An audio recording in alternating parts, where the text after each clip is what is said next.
श्री गणेशाय नमः। आप सभी को सकट चौथ की हार्दिक शुभकामनाएं। चौथ माता की यह कथा जो व्रती सुन लेते हैं उनकी सभी मनोकामनाएं स्वतः ही पूर्ण हो जाती है, दाम्पत्य जीवन सुखमय हो जाता है और दुख दरिद्रता कोसों दूर चली जाती है और निसंतान को संतान की प्राप्ति होती है।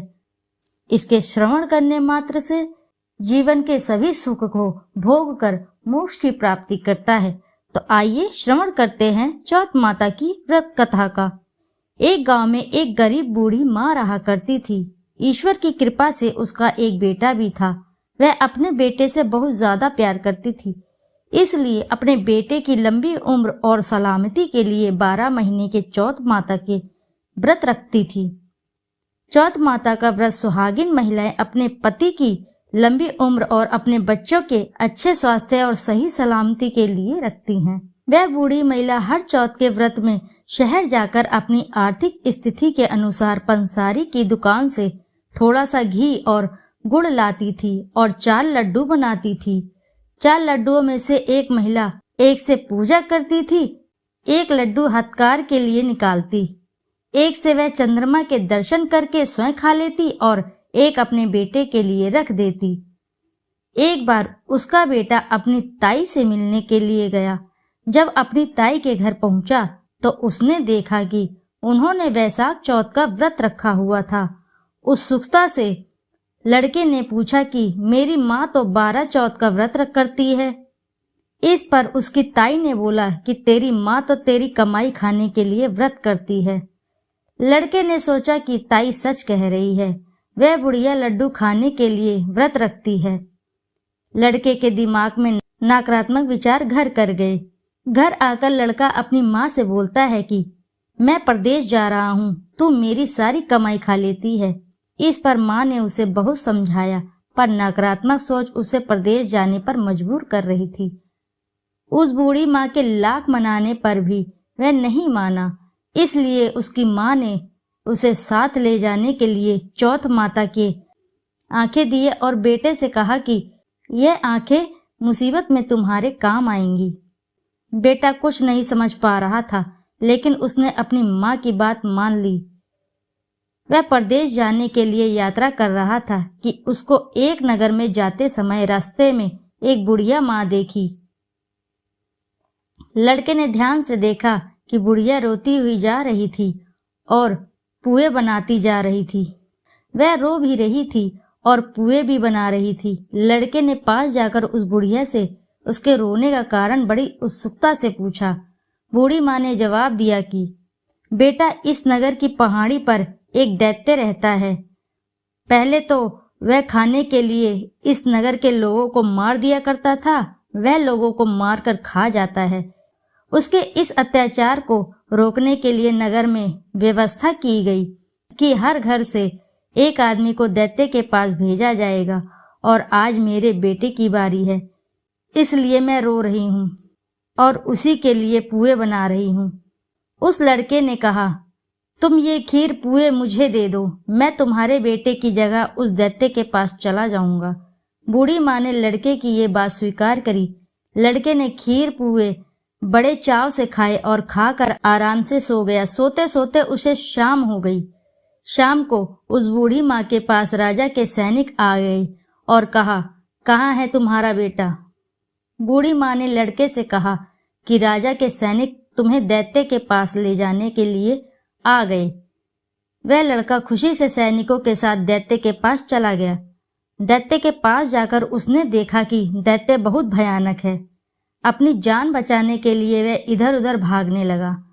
तभी उसको याद आया कि उसकी माँ ने उसे चौथ माता की आंखें दिए थे और कहा था कि मुसीबत में तुम्हारे काम आएंगे। उस लड़के ने चौथ माता के आंखें निकाले और उन्हें दैत्य की तरफ फेंका और कहने लगा, हे चौथ माता, अगर मेरी माँ सच्चे दिल से मेरी सलामती के लिए व्रत रखती है, दैत्य का सर कटकर जमीन पर गिर जाए।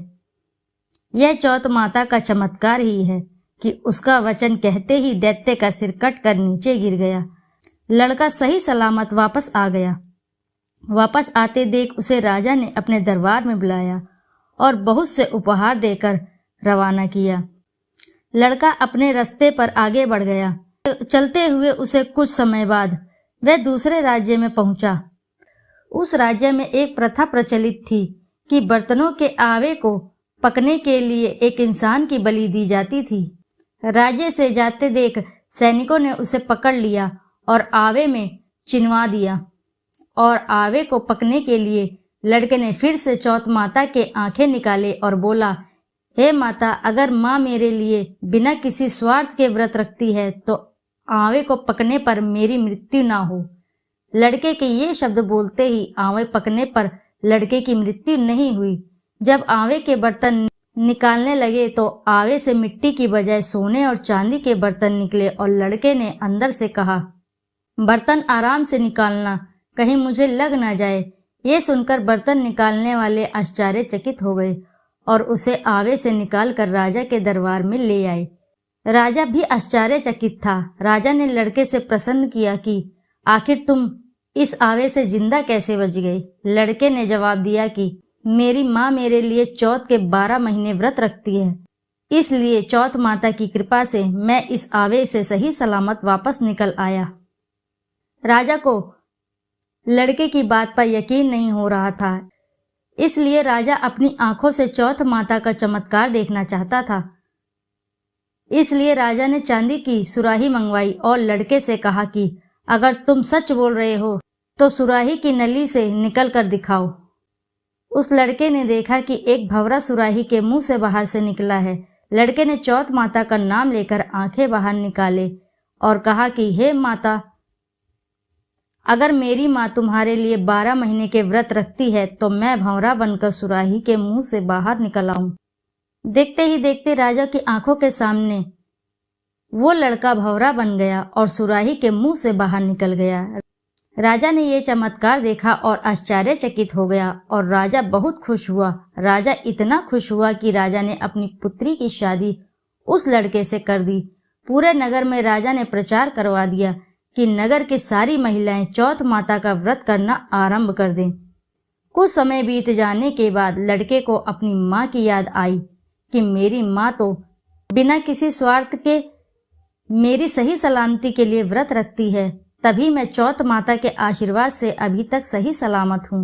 इस कारण लड़के ने राजा से अपने नगर जाने की इच्छा प्रकट की। राजा ने उसकी बात मान ली और बहुत दान दहेज देकर हाथी घोड़े देकर विदा किया। लड़के के कई दिन यात्रा के बाद वह अपने घर पहुंचा। जिस दिन वह अपने घर पहुंचा उस दिन चौथ का दिन था। लड़का उसी पंसारी की दुकान में गया जहां उसकी माँ हर चौथ को आती थी। लड़के ने सोचा कि आज माँ इस दुकान से गुड़ और घी लेने आएगी। जैसा लड़के ने सोचा था ठीक वैसा ही हुआ। हाथ में लाठी लिए हुए उसकी माँ रास्ते से आते हुए उसको दिखी। उसकी माँ की उम्र बहुत अधिक हो जाने के कारण उन्हें दिखना कम हो गया था, तो लड़के ने उसकी लाठी में पैर मारा और जानबूझकर पुत्र के बारे में अपशब्द कहने लगा। उस बूढ़ी माँ ने कहा, भले ही मुझे गाली दे दो पर मेरे पुत्र को कुछ मत कहना। माँ के यह शब्द सुनकर बेटा उनके पैरों में गिर पड़ा और कहने लगा, मैं तुम्हारा बेटा ही हूँ, मुझे माफ कर दो। माँ ने उसे पहचाना और गले लगाया, पर उनका बेटा इतनी धन दौलत के साथ वापस आया था, इसलिए नगरवासियों ने विश्वास नहीं किया कि वह उनका ही बेटा है। बुढ़िया ने चौथ माता को याद किया और मन ही मन में चौथ माता से कहने लगी, मैंने अगर सच्चे दिल से तुम्हारे व्रत किए हैं तो मेरे स्तनों में दूध आ जाए और दूध की धार मेरे बेटे के मुंह में गिरे। चौथ माता के चमत्कार से बिल्कुल वैसा ही हुआ। दूध की धारा उनके बेटे के मुंह में गिरने लगी। सभी लोग देखकर हक्के बक्के हो गए। उन्हें यकीन हो गया कि यह उनका ही बेटा है और चौथ माता की जय जयकार करने लगे। उस नगर के सभी लोग चौथ माता के व्रत हर महीने रखने लगे। बोलो चौथ माता की सदा ही जय। दोस्तों, कथा आपको अच्छी लगी तो वीडियो को जरूर लाइक करें, साथ ही चैनल को सब्सक्राइब करें और कमेंट में अपनी सच्ची श्रद्धा से एक बार जरूर लिख दें, जय चौथ माता की। फिर मिलते हैं आपसे ऐसी ही किसी कथा में। जब तक के लिए नमस्कार।